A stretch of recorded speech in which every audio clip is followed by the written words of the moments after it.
வந்து என்று துவங்கும் திருச்செங்கோடு திருப்புகழ். இது உலக மாயையிலிருந்து விடுபட்டு இறையருளை பெற உதவி செய்யும் அரிய பாடல்.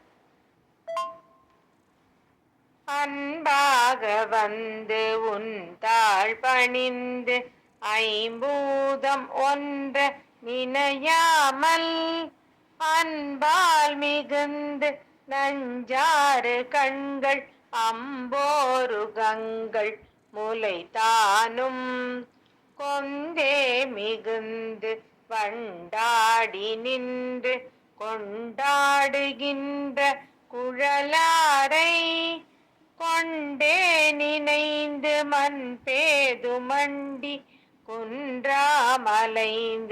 அலைவேனோ மன்றாடி தந்த மைந்தா மிகுந்த வம்பார் கடம்பை அணிவோனே வந்தே பணிந்து நின்றார் பவங்கள் வம்பே தொலைந்த வடிவேலா சென்றே இடங்கள் கந்தாயெனும்போ செஞ்சேவல் கொண்டு வரவேணும் செஞ்சாலி கஞ்சம் ஒன்றாய் வளர்ந்த செங்கோடமர்ந்த பெருமாளே.